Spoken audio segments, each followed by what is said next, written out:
Blueprint reading, electrical tools and materials. This one's going to be on materials. We'll start with a single pole switch. And so a single pole switch is just a switch that is going to only break our hot wire. So if we take a look here, our hot wire, this is our switch. It has two screws, one for the power coming in, one for the power coming out. It has a third screw for our ground on the other side, but it's not affecting our circuit in any way. So our hot comes into the switch on one screw, it leaves the switch on the other screw, and then it continues its path through the circuit. When we're putting in switches, we're always only breaking the hot side. We have our light here. This is the neutral side. We're never breaking that neutral side. We're always putting our switches into the hot side. So you can see that path through there. A single pole switch is going to be a switch it only has the two screws, one for a hot coming in, one for a hot leaving. The three-way switch. This is going to be a switch that gets used where we have multiple switches that will turn on or off a light.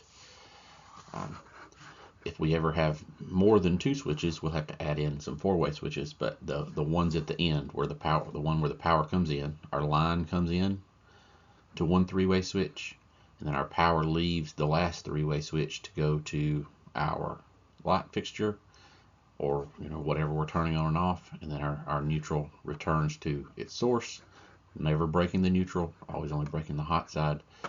The three-way switch, it's easy to recognize. It has three screws. Right? You have a common screw and two traveler screws. The common screw is the screw that the power either comes in on or that the power leaves on. As you can see in the diagram, power comes in on one common screw, the power leaves on the other common screw. The other two screws on each are simply the travelers that are going between those two switches. A four-way switch. This always gets used in conjunction with a pair of three-way switches. We could actually add multiple four-way switches in between those three-way switches. But if we have a four-way switch, it is the one that's going in between three-way switches. And so where our three-way switch has a line that comes in and then a line that comes out of one of them, our four-way switch, it is only dealing with travelers. So the traveler screws coming from my three-way switch go into the four-way, and then two more travelers leave to go to the next either four-way or three-way in line. A four-way switch is easy to recognize because it's got four terminal screws plus a ground. So they're easy to spot. Four-way switch.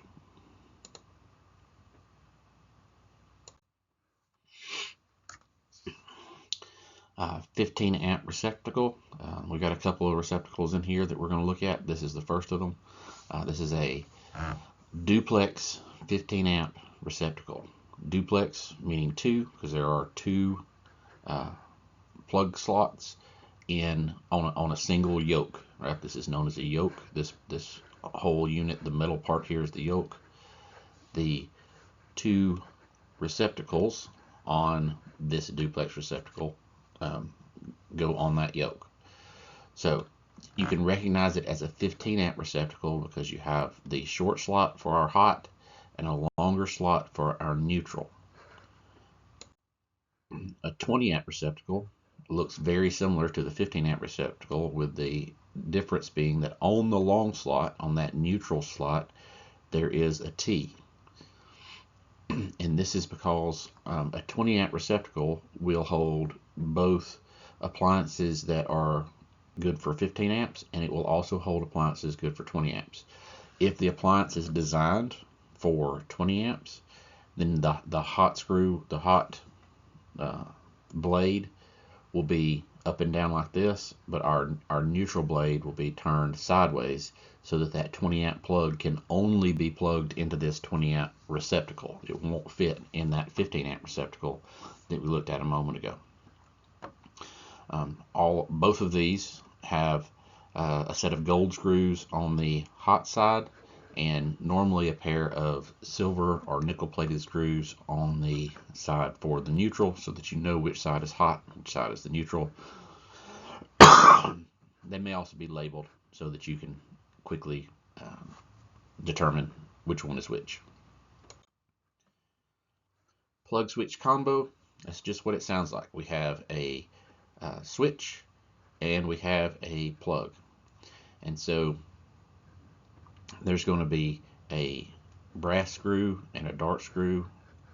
You know, we're going to have two screws that are going to be for that switch, right? It's a single pole switch.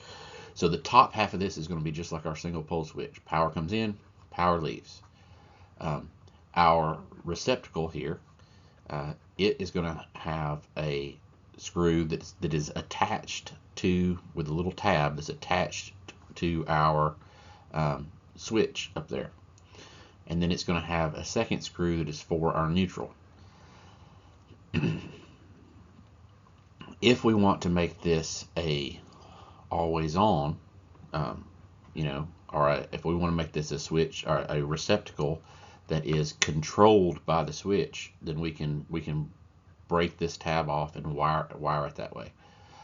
This is our black from the hot, so the way that this is wired currently, it's always on. When the switch is flipped, it's going to be on because it's got power running to it. A GFCI receptacle. All right, GFCI receptacles. This is a 15 amp, right? If they make them in 20 amp, it would have the little T slot. This is a 15 amp GFCI receptacle.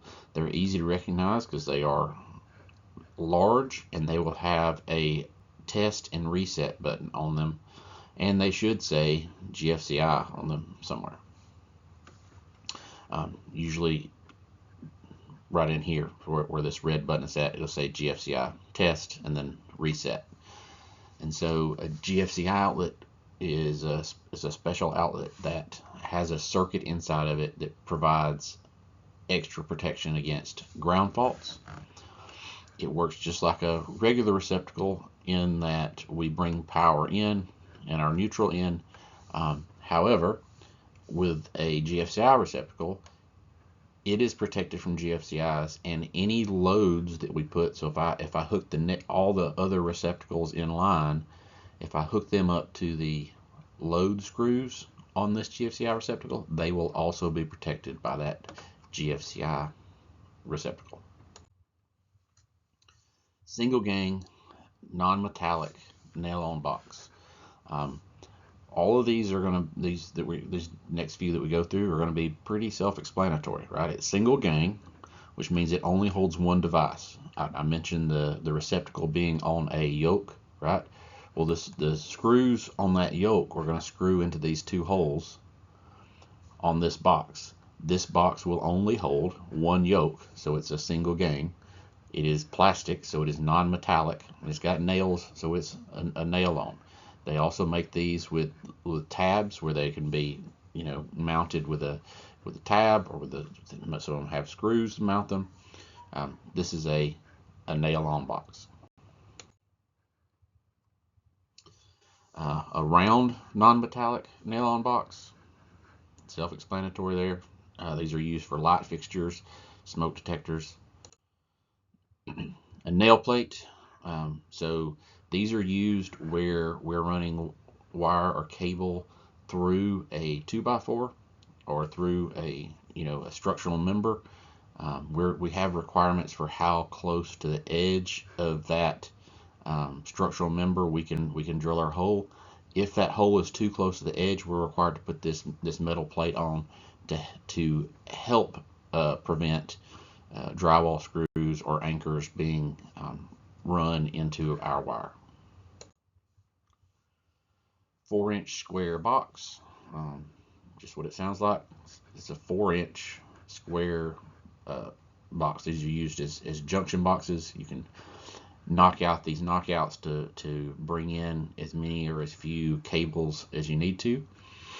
They make what's known as a regular work box that has the square corners. They also make what's known as an exposed work box that has the rounded corners. So if it's going to go in a wall, you might use the square style. If it's going to be mounted like on a cinder block wall and have conduit run to it, where somebody might bang an elbow into it. We're going to use the exposed work style just to help prevent injuries. 4-inch square box extension ring. All right, so we are limited in how many wires we can put in, how much volume of space a box has determines how many wires we can put in it. Well, if I have more wires than that box will hold, if I need to add some wires to a box, but it won't hold anymore, I can put this extension ring on the front of that 4-inch square box, and now I have extended the depth of that box. Every box is required to have a cover, even if it doesn't have a switch or a receptacle or a light fixture in it. If that box has wires in it, it's required to be covered. And so if it's just a junction box, we're just bringing wires into it and the wires are leaving, nothing else is going on, we need to put a cover on that box. Industrial raised quad cover, and so this is a cover that is designed to go on a box that it gives you a little bit of extra space in that box, right? That raised part of this gives you a little bit more volume in that box, and it has the mounts for this one. This particular one has the mounts for two duplex receptacles. It could also have a slot here for a light switch or two light switches, or one receptacle and one light switch. There's a lot of different setups for these, right? And so you could somebody tell you they need a raised cover for a pair of switches or for a pair of receptacles. That's what that's going to look like. It's a plaster ring single gang, and so this is gonna mount onto our 4-inch box, right? And it's built so that we can throw our sheetrock and mud right up to the edge of this in a commercial environment. This is the same thing, but for a double gang box, 2 gangs, right? Because I can put one yoke there, one yoke there, so two receptacles or 2 switches or a receptacle and a switch. Weatherproof covers. There's a lot of different styles of these. You have just the plastic style that'll allow you to plug in a receptacle, or plug in plug a plug into the receptacle, and the whole thing is covered. Some of them have lift up tabs so that when you plug something in, there's not that you don't have protection for that plug. It's just protecting the receptacle when it's not in use. They also make this style that this cover will go over a switch, and when you flip this lever, it's going to flip that switch while that switch is staying protected inside of the box. Octagon box. These will also get used for mounting light fixtures. It is smaller than the 4-inch square box, just kind of a handy box to use in different places. A handy box. This is just barely big enough for a receptacle, but they get used for receptacles. They get used as little junction boxes. They get used for all kinds of things in the industry. That's why we call it a handy box. This is a handy box cover, right? This one's a solid one. You could also get one that will mount for receptacles or switches. A gangable metallic nail-on box. This says gangable because this is a single gang, but if I take out this screw right here, then this side will pop off, and I can pop the side off of another one, and then I can put those together. I can make a double gang box out of this, so that's why it's known as a gangable metallic nail-on box. Has some holes here that are designed where I can put a 16-penny nail through there and nail that box on, and those nails are way up high or way down low to stay out of the way of anything we've got inside there. This is a gangable screw-on box. This is designed for metal studs, so these little clips will snap onto a metal stud, and then you run a couple of sheet metal screws in, and it's going to stay in place. This one also has internal clamps already built into it. This is showing a 3-gang metallic box, but this is just 3 of those gangable boxes put together. You can see here how that works. That you take the one set screw out. There's a little tab on the other side that snaps together, and then you can screw those together to make any size you want. This is showing a 3 gang. You can make it a 4 gang. I could take this plate off and this plate off, slide these together, and I would have a 6 gang box, which means I'd have a box that would hold 6 devices. Old work boxes, also known as cut-in boxes. So a cut-in box is just what that sounds like. It's a box that we're going to cut into sheetrock. These are going to be used, like it mentions, for old work. If I'm coming to a house that already has all the sheetrock up, it's already been wired, but we need to add a receptacle or add a switch somewhere. I don't have to nail this box to a stud. I can cut a hole in the sheetrock, slide this in, and then it has these 2 tabs. The plastic ones have these 2 tabs that as I tighten this screw, those tabs pop up, and as I'm drawing the screw in, those tabs pull into the sheetrock and it holds it in place. The round ones work the same way. The metal ones work a little bit different, but very similar. We're going to cut a hole big enough for the box, and then there is a little flange that, as I tighten this screw, that flange pulls in. You also have this. This is the gangable style here that we talked about earlier. It has the little notches cut in the back, which makes it easier to slide into sheetrock.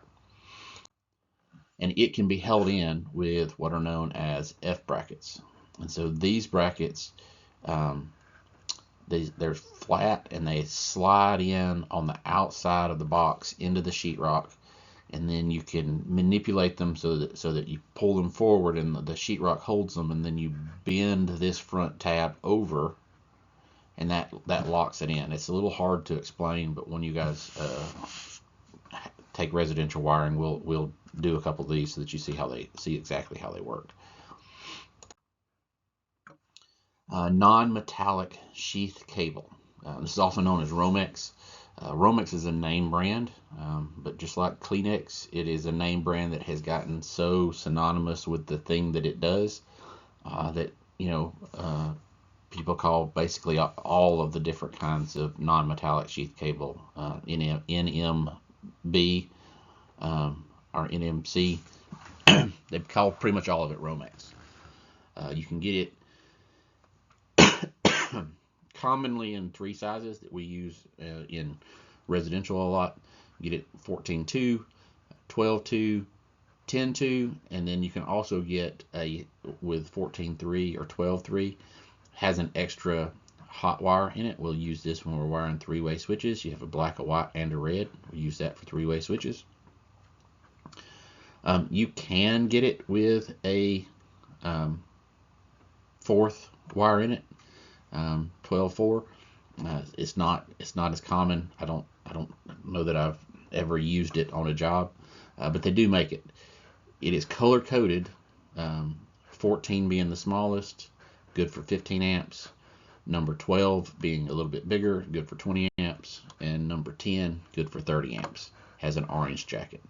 So if you see these on the job site, you know which one is good for what. Someone asks you to grab the 30 amp wire, it's going to be the number 10. The 20 amp wire is going to be number 12. The 15 amp wire is white. Romex connectors. So that Romex we just talked about, when we run that into a box, it has to be secured to the box. We can't just leave it, sliding in and out of that box. It has to be secured. If we're using metal boxes, then we're going to use these metal Romex connectors, and on one end they'll go into one of those holes and either snap in or use a lock nut to hold them in, and then they have a clamp that screws down on it. We can also get this plastic style that snaps into those holes, and then when we push the wire through, it will hold the wire. That little plastic clamp holds the wire as it pulls in. Most plastic boxes have a clamp similar to this built into them. It already is part of the box. 90-degree MC elbow All right, so this is the same thing. It's going to go into a box, but it's got a 90-degree turn for, if you're bringing the wire in from a angle, and it's specially designed for MC cable, which we're going to right here. Right here is our MC cable. MC is metal clad, right? So this is a cable, because it is a group of wires inside of an outer sheath.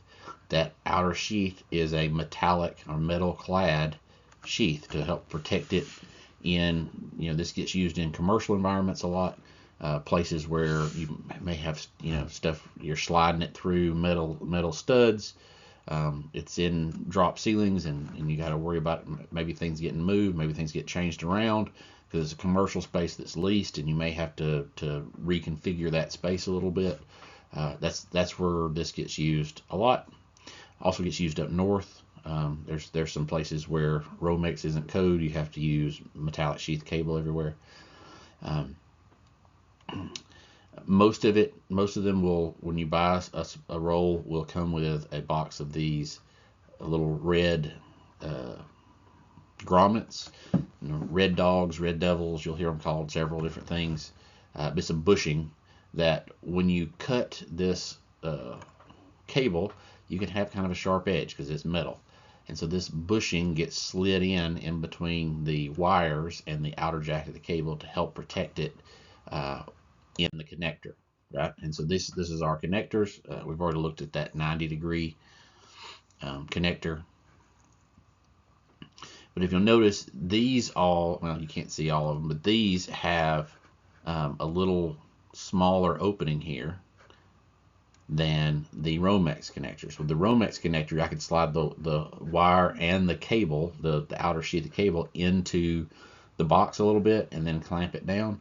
With an MC connector, I have to strip that outer jacket of the MC cable off first, and then I slide the cable in. And what this hole is designed to do is, if you don't use that red dog or red devil or whatever, that bushing, it's actually designed so that when you clamp down on it, this smaller hole keeps the wires from coming in contact without that outer edge, right? They can't be moved up that far to touch that outer edge. This smaller opening keeps them centered inside of that cable so that they're not making contact with that sharp edge. That's what that's designed for. Now you can still use the little red bushing. That's good practice, but it is not required if you're using a MC connector that is rated for you not to have to use it. These also have a little bushing to help protect the wire. Different kinds of conduit. This is rigid metal conduit. This is the heaviest walled conduit. It's made from heavyweight galvanized steel. It's made using threaded fittings. The fittings that you connect this with are going to be thread. You're going to thread them on. So you're going to need a threading machine to, if you cut any of the conduit, you'll have to thread the conduit so that you can then put on the fittings. It's common in outdoor spaces and places that need a lot of protection, right? In warehouses where you've got a lot of forklifts driving around, going to be banging into stuff. If you've got conduit on the walls and you think a forklift might hit it, you're going to want to use rigid conduit. You're not going to want to use the lightweight conduit for that. But these are put together with threaded fittings. Intermediate metallic tubing, IMC. So this is sort of the middleweight conduit for metal conduit. As its name suggests, the wall of this conduit is thinner than RMC and is going to be thicker than EMT, which we're going to talk about in a minute. The weight is also in between. It can be threaded just as rigid, but it can also be installed using clamp style fittings. IMCs usually made of steel. Also be coated. There's a lot of, we're talking about conduit. There's a lot of different kinds of conduit and different types of coatings and different that we could get down into. We're not going to get into that for this class. You want to get into that, take conduit bending. We'll talk about all those rules for all the different kinds of conduit We just mostly need to be able to recognize rigid conduit is always threaded. IMC can be threaded, but it can also be using clamp-on fittings. And then EMT is never threaded. It's lightweight tubing, and it can be put on with either clamp-on fittings or screw-on fittings that look like this, that just slip on, and they just have a set screw that holds them. It's a lightweight conduit, can be made of aluminum, can be made of galvanized steel.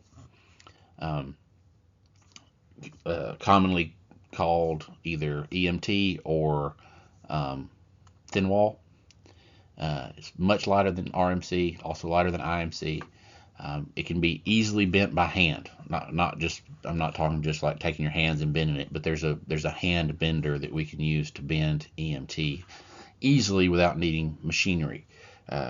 With rigid, you're gonna need a rigid for all but the smallest size of rigid to get those bends made.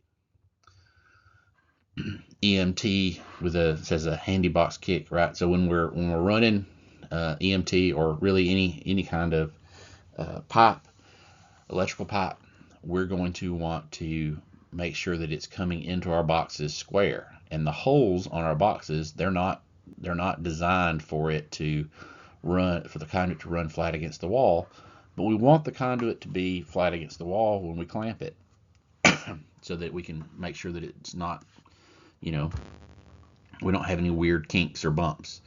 And so we can use one of these two tools, our hand bender or our box offset tool, to put a little offset kick into it for going into a box.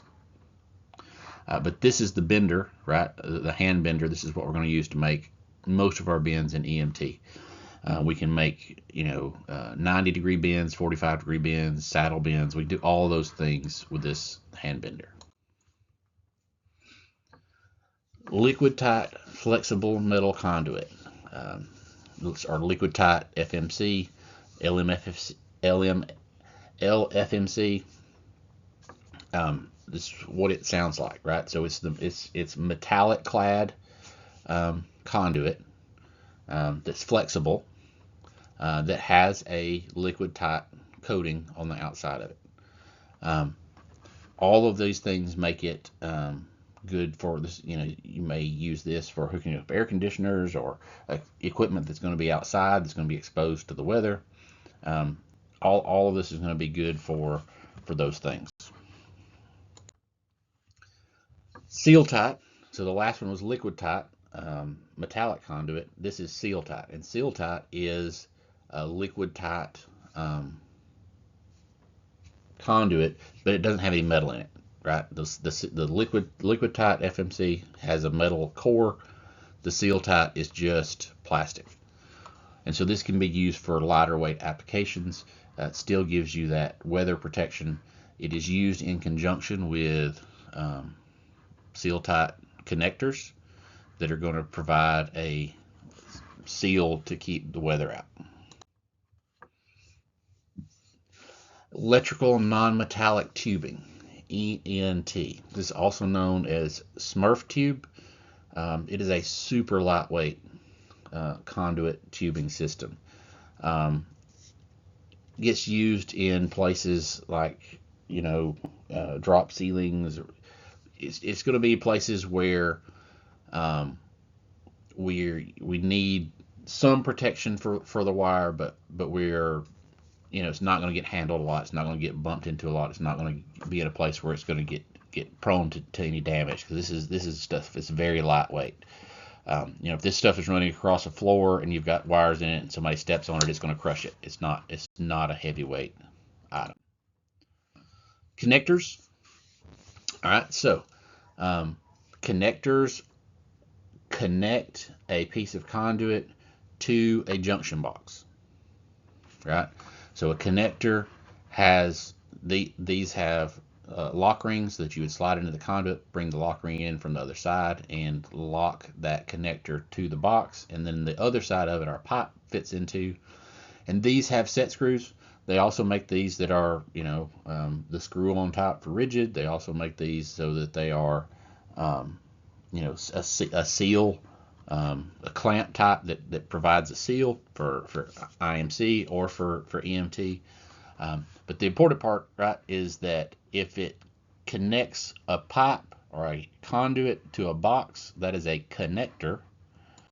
And if it connects a conduit to another conduit, that is a coupling, right? So if you get sent to the truck for couplings, that's going to put two pipes together.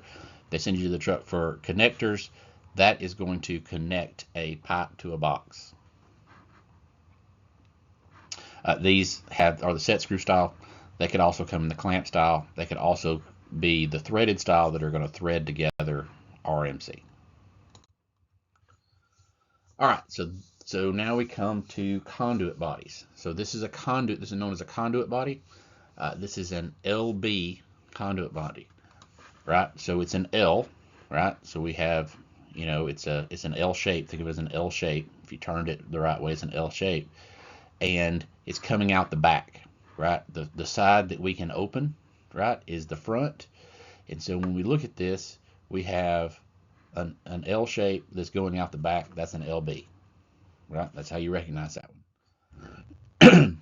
An LR, right? It's an L shape. This is our opening, right? It goes off to the right. L to the right. That's an LR, conduit body. And then an LL, right? So it's a sort of an L shape, but it goes off to the left, and we have our opening here.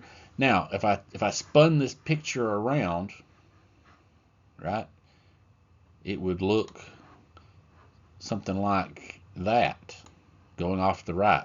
That's not an L shape, right? This is what we have, right? With an L shape has the leg is at the bottom. So when you're looking at it and you're trying to figure out it's an LL, it's an LR, right? Put it so that the leg is at the bottom, and then your opening is in the front, and then whichever way it turns to LR or an LL, or if it goes out the back, like that, goes out the back, that's going to be an LB. And then we've got a T, right? So this is it's not an L at all. It goes off in a T. That's pretty easy to see. All four of those are conduit bodies, right? So that's a sort of a junction into conduit. They're not designed for making splices in. I've seen splices being made in them in emergencies, but that's not really what they're mostly there as pull points, right? Because with conduit, we are usually trying to make nice sweeping curves, but there are places we can't. We got places where things junction together, and this is a very tight radius to try to pull a wire through. So we can open this up, and we can use this as a pull point to pull and move our wires. Because we're not allowed to have more than 360 degrees of bends. So these T's and L's and conduit bodies give us places where we can pull the wire to and not have to try to pull the whole run at one time. Pulling L. So this is just another, this is a way to join two pipes at a corner instead of doing a sweep. If I'm in a tight place where I need to pull it sharper, it also gives me a pulling point, right? I can open this up and I can pull the wire straight out this way, and then pull my loop back in this way, and it's gonna pull that whole thing in, and I can pull some out here, push it, and then go to my next pull point and pull that way. It gives me another option for pulling. An offset EMT fitting. A few slides ago, we mentioned using the bender to make an offset. I have a box here, and my conduit fitting, my conduit connector is right here. Well, if my pipe is down here, I've got to bend the pipe up this way. Well, with this type of fitting, I can replace that bend that I have to make with this conduit connector fitting, because it already has the shape to get the pipe down to level, and then I can just bring my pipe straight into it. Not very straight, but that's how that works. EMT 90 stubs. So if you're doing big pipe bends and you don't have a mechanical bender, you can just order pipe. You can just order the bends and put them in the corners. It's not as neat, right? I can see all these couplings. Got all these couplings on both sides of that corner. It's not as neat as if you hand bent them, or if you used a machine to bend them, where I could have one long piece of conduit without any connectors in it. But if you're planning your run out, this may be a cheaper option for the contractor to do, because he's not paying somebody to try to make all those bends and figure out all those bends. One hole straps. These are just straps that are used to hold down pipe. We're going to talk about some other different kinds of straps, but this is one of the ways you can hold a pipe down, is a one hole strap. You can also use a 2-hole strap, which is going to give you a more secure connection. Strut U-channel. This is normally called unistrut. This is deep unistrut, and we'll see how this works in a minute. But basically, I can bolt this up to a wall, bolt it to a wall. I can mount it from the ceiling using some all thread. I can have it hanging from the ceiling. And then this little channel here with the little hooks here are going to allow me to attach things to it. And we are going to attach those with some things we'll show you in a minute what those are. This is the same thing, but the shallow type. This is shallow unistrut. Unistrut spring nuts or channel nuts, U-channel nuts, right? So it is just a nut. It's a nut for a screw or a bolt to be attached, or all thread to be attached. We put a lot of different things in there, right? They're be 1/4 or 5/16, right? They're going to be come in different sizes, and they have a little spring clip attached to the back side of them, so that they have this unique shape that is narrow on one way and wide the other way. So I can turn this sideways and it will fit into this slot, and then I can push it down because it's spring loaded. I can push it down to the bottom, and then I can twist it and let go, and it pops up and it locks in. It locks in. Well, it locks in right here. It's got these 2 grooves that lock in to that U-channel, right?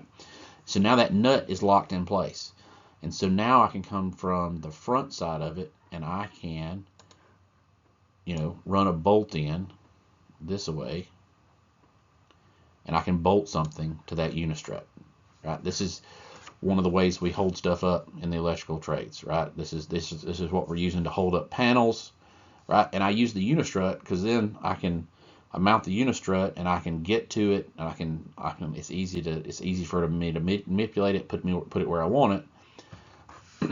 And then these little spring nuts they're movable a little bit, so then I can mount boxes or panels or hang conduit. We can do all kinds of things with these. Unistrut straps, right? So these have the same little, right? I got a little notch here, That's going to fit into that U-channel. Well, I can turn this sideways to get it to fit in there, and then, right, just like these, right? That shows it real good right there. I can put it into that channel, and as I have to pick the right size for the type of pipe that I'm using. But if I choose it for the right size pipe, then as I tighten this bolt down, it pulls the top in, which forces the outside out and up, and it locks it into that channel. Right? See how that would work? As I tighten this set screw, it's pulling this in, which is forcing the round shape of that pipe is forcing this out and up, which locks it into those teeth. A mineral light strap. So we can use these in a bunch of different ways, right? I can put a bolt into one of those unistrut bolts, or I can screw this. You know, if this is a pointy screw, I can screw that straight to a wall. Use a wall anchor behind it to mount conduit. I can hang this from all thread, right? I can. This is using a different. That's a much bigger version of a mineral light strap, but that's a mineral light strap type strap, and it's been hung from some all thread, and that all thread is being supported by a beam clamp. So this is a clamp that will just what it sounds like. It's got a some sort of a set screw that can lock down on an I-beam on this little part right here, and we can put a lot of torque on that to really dog that down. And then it's got a hole that's sized for all thread, and we choose what kind of all thread we want, what diameter all thread we want, so we choose our clamp from that. Then we run our all thread up in it, and this all thread, it might be 2 feet long, 6 foot long, 8 feet long. We can hang stuff from the ceiling to get it to the height that we need it. So if I've got, like in our classroom, there's I-beams in the ceiling, but then we have a drop ceiling that's about 4 feet, 5 feet below that. Well, if I need to hang stuff at the drop ceiling level, that's heavier than something that the grid will support, right? The grid will support, for the most part, a fluorescent light. We've got to add some extra support for it, but for heavier things, I can hang a 4 foot or 6 foot piece of all thread using a beam clamp, and then I can mount unistrut to that. If I have two or three of these all threads, I can mount a piece of unistrut to create a level platform to hang my air conditioning equipment from. Right? That's how we use that. Ground rod clamp. There's a bunch of different ones of these. They are all designed, right, to wrap around a ground rod, and then we can put our grounding wire in there, and as we tighten down this screw, it's gonna tighten all that down. This style, you've got a separate screw for the grounding conductor.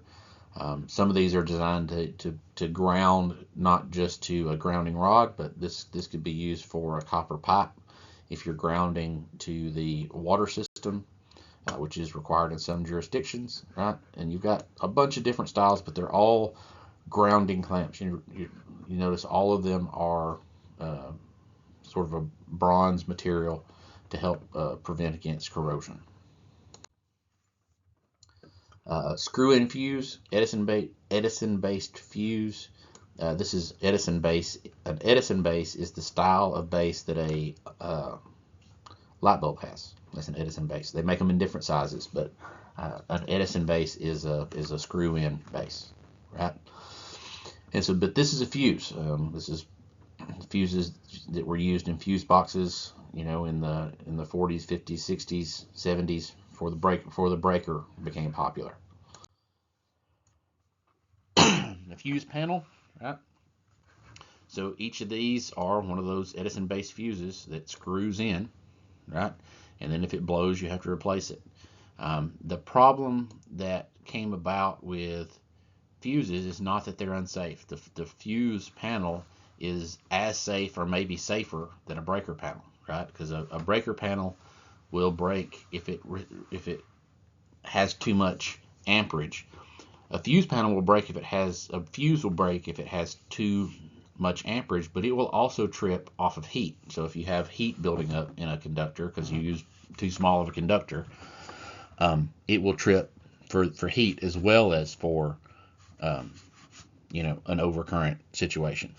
So it's not that it's unsafe inherently. Where it becomes unsafe is that all of the fuses have the same size base.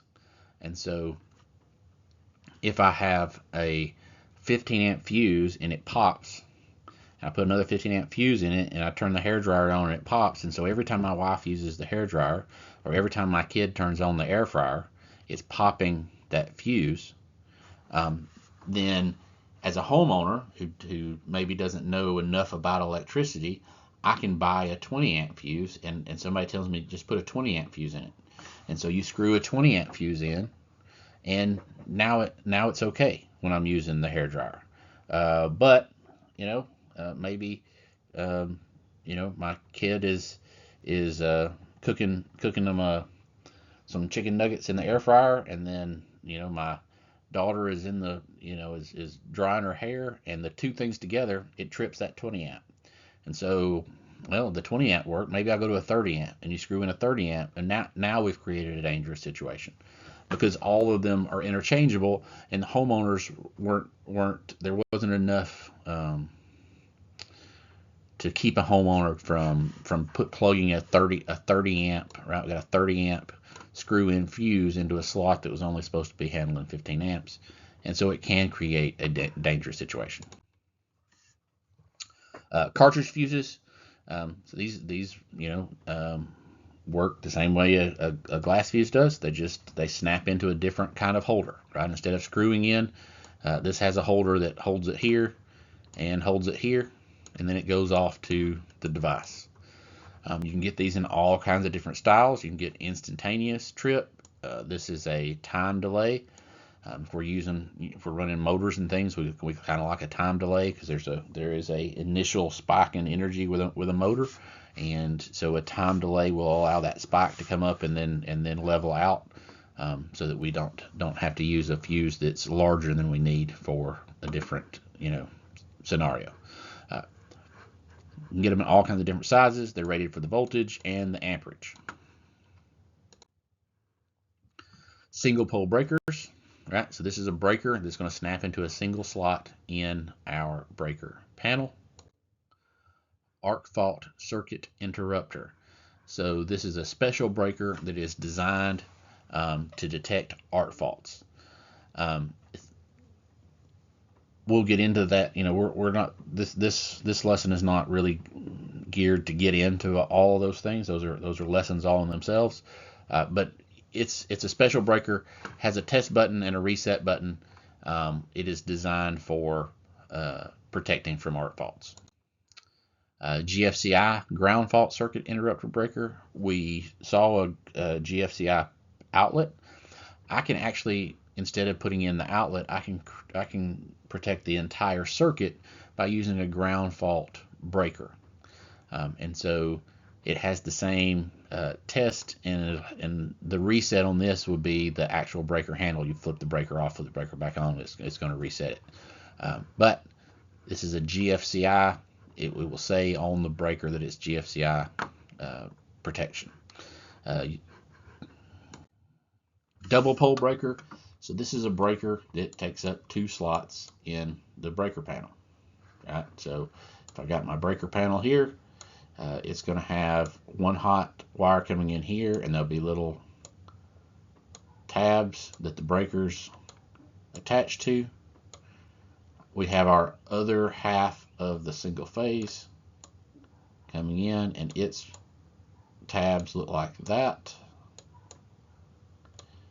Bring these across a little further, right, because they're going to take up the same spaces here. So when I have the double pole breaker and I install it, it installs across 2 of those. So one from each phase, one from this phase and one from this phase, and that gives us the full. It's actually single phase. It's the ends of the single phase. So it's giving us 240, right? We're not going to the neutral. We're getting the full phase. 3-pole breaker. So this is for multi-phase, and so it takes up 3 slots, right? So I've got that. Got my panel here, and this one has be a center one here. That is my middle one.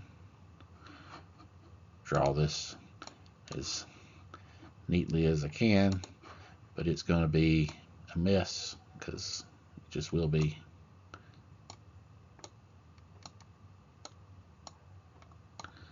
And then that's the middle one again, and then like that right there. And so this would take up 1, 2, 3 slots. See, I told you that I wouldn't do a good job drawing that. Wound up there. So it takes up 3 slots. One from A phase, one from B phase, one from C phase. It hits all 3 phases. That's what these breakers do. So when we have a residential house, that's a single phase with a neutral. You're tying into both sides of a single phase. With a 3-phase panel, we're actually tying into all 3 phases of power. You guys probably don't understand exactly what I'm talking about there, but we will get there eventually, I promise. Main breaker. So every load center, right? The load center is our main load center is where the main power for a house comes into the building. At that location, right, we are required to be able to turn off all the power in the house with a single throw of the switch. One flip turns off the entire house, and so that's what we use the main breaker for. It gets tied into that. The only place that's required is at the main breaker, so that if your house is on fire, the fire department shows up, they can flip one breaker to cut off all the power. That's what that is for. Weatherproof load centers, right? So if it's weatherproof, it's good for outside. This is the one we're going to use for our main load center. You notice this one has the spot for that, right? I have a main breaker right there that can be flipped off, and then breakers underneath it that control individual things, air conditioning units. Maybe one of these feeds off to a sub panel. Maybe one of them goes to a water heater. I can put different things on these breakers, but if I turn off the main breaker, that's going to turn off everything. But these are weatherproof. They're designed to protect from the weather. Weatherhead. So this goes right where our power comes into the house. It runs up through this weatherhead. Each of the wires runs up in there, and the weatherhead does just what it sounds like. It protects from rain and water and squirrels from getting down into our load center. NOAA locks. This is a no aluminum oxide. So it's an antioxidant designed to protect aluminum. So it gets used on aluminum connections when we use aluminum wire to prevent oxidation and to keep all the connections good. A lot of wire that is currently on the market that's aluminum no longer requires NOAA locks. Some of the newer panels and aluminum wire, they're designed to be used together without the need for NOAA locks.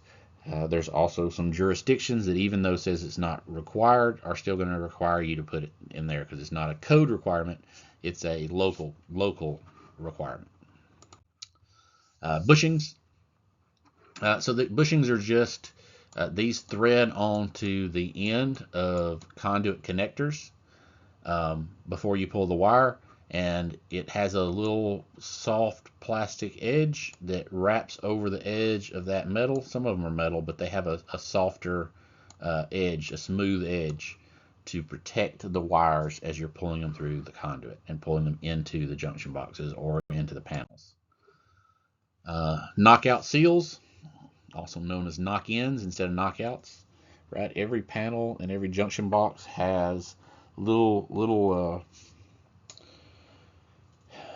pieces of metal that will pop out, that will knock out, so that we can bring in conduit. Well, every hole in a box or panel or junction box must be covered. Just like I have to put a face plate on that box, if I've knocked out a knockout, I have to replace that knockout if I don't use it.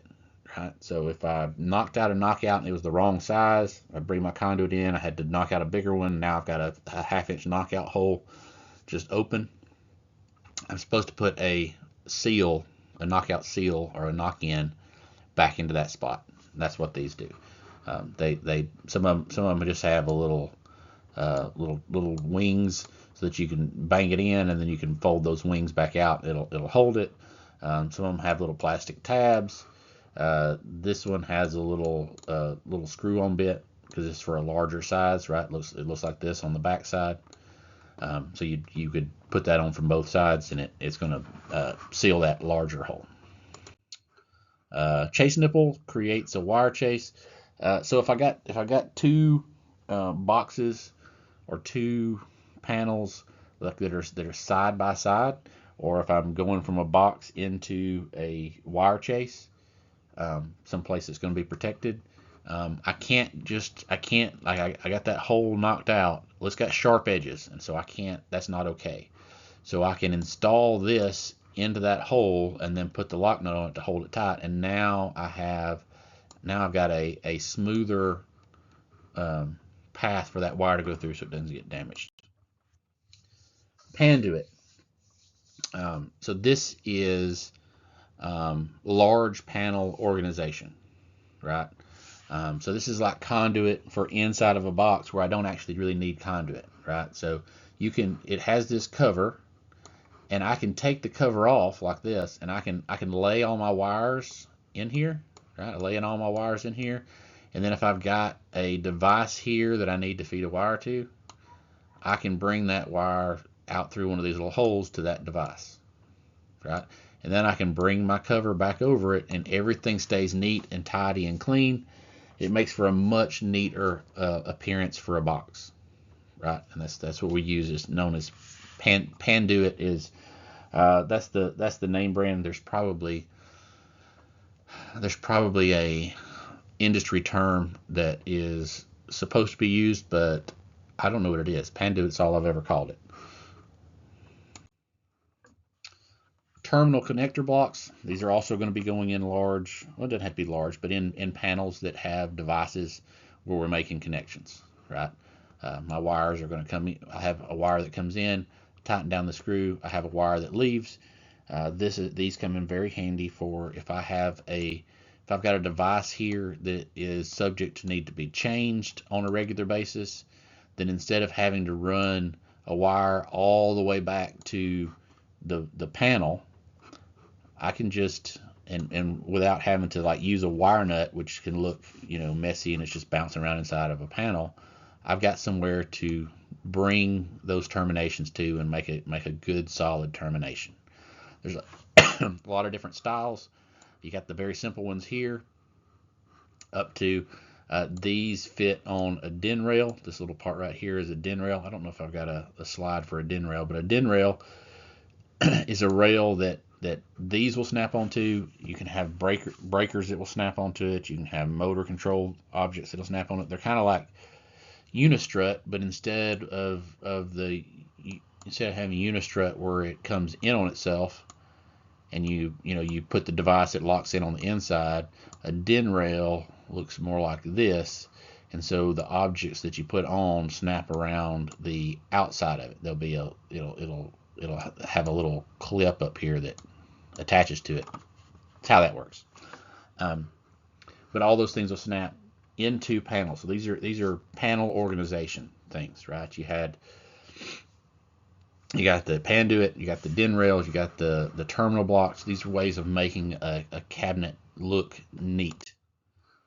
Stay-cons. These are like crimp-on terminals. You may hear them called crimp-ons or stay-cons. Stay-con is I believe a name brand, but it's the one. It's a lot of these things that they get used so much.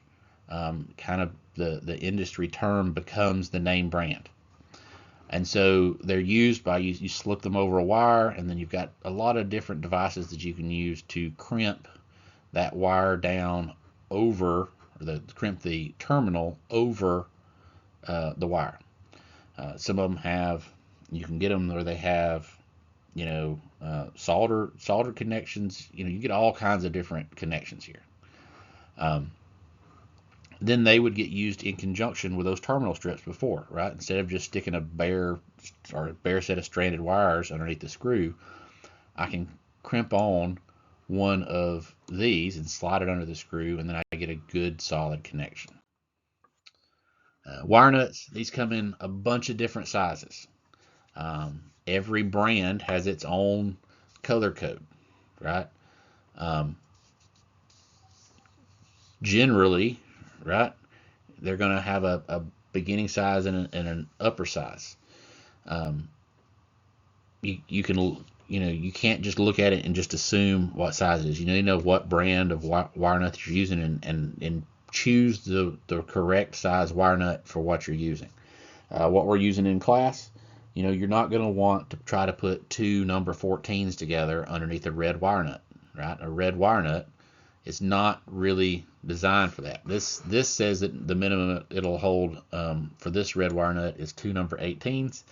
I don't believe the ones we have in class are designed that way. I believe the ones we got in class, you're going to struggle to get two number 14s together, which two number 14s is larger than two number 18s. I think you would struggle to get two of those together and it make a proper bond.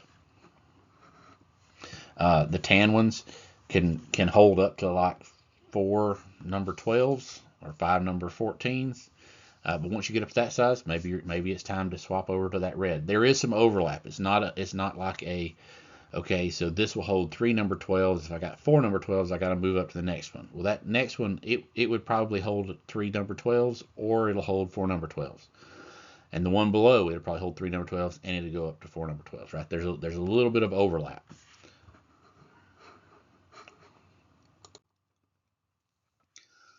Keyless light fixture.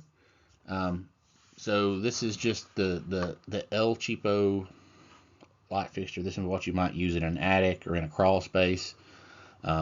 It mounts directly to an octagon box or a round box with these set screws. On the back side of it, it'll have some terminal screws for you to bring the wire in. It's known as a keyless light fixture. It's a keyless light fixture, meaning it doesn't have a pull chain or some way to turn it on and off like a lamp. It's got to be turned on by a switch. Transformers. There's a ton of these, right? I'm showing you a few examples here, but a transformer is a device that changes one voltage to another voltage. And so you've got small ones like this that would be used like for a doorbell, right? It takes 120 volts, turns it down to, looks like 24 volts here. Or looks like you can set it up for 8 volts or for 16 volts, right? This one's got multiple different ways you can set it up. But that one is 120 volts down to a very low voltage. And then you have these, much larger ones. Like this is one set on the ground. This one could be behind a restaurant or whatever, feeding a restaurant. And then you've got the buckets that are up on the pole, right? This is the kind of stuff that be feeding a house. And so this is taking 4,000 volts and turning it down to 240 volts. And so all those are examples of transformers. They have inside sets of coils that change voltage from one voltage to another. This isn't the lesson to get into talking about that. We have several lessons where we talk about how that works. All right, a motor starter with overloads. All right, the overloads, right? It's this part here. That's what makes it a motor starter. Without the overloads, it's really just a relay. And a relay is a magnetic switch, right? We've dealt with single pole switches and those kinds of things, but a relay is just I've got a wire here and I've got a wire here, and they're not connected, and I have a magnetic solenoid with a contact on it, and if I bring in that solenoid, then that connects the switch. So instead of it being a toggle switch, it's a magnetic switch that can control. This one's got multiple legs coming into it, right? And so if that switch comes in, then I have multiple legs that leave it that are now on. And so a motor starter is just a relay that has a set of overloads. Overloads just being basically, fuses that are going to protect the motor or whatever you've got downstream of this, going to give it some protection. That's what that is.